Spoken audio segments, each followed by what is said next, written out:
কত সুন্দর দুটো ফুটফুটে বাচ্চা। দেখেন এই প্রচন্ড শীতের মধ্যে আসলে আপনারা কি বলতে পারবেন এটা কি পাখির বাচ্চা? দেখুন ভালো করে একটু খেয়াল করুন, এই শীতে বাচ্চা দুটোর কিন্তু এখনো চোখ ফুটে নাই। বাসা থেকে কিন্তু বাচ্চা দুটো পড়ে গেছে, আমরা আবার বাসায় তুলে দেওয়ার চেষ্টা করতেছি, ইনশাল্লাহ তুলে দেবো এখন। না তুলে দিলাম আগে বলবো নাকি আবার ওই স্কুল বইগুলো পাড়া দিন।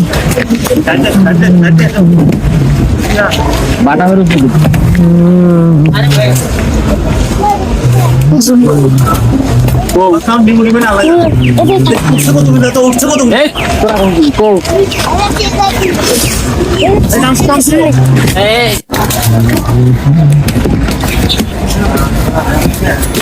প্রিয় বন্ধুরা, এখন আমরা বাচ্চা দুটো কিন্তু বাসার উপরে তুলে নিচ্ছি। আপনাদের দেখুন আসলে ওর মা নাইকা, কিন্তু বাচ্চা দুটো আমরা দেখতে যাচ্ছি, আপনারা ভালো করে দেখবেন একটু। এই দেখেন বাচ্চা দুটো চোখ ফুটে নাই, পড়ে গেছে। কত বড় কোল চলছে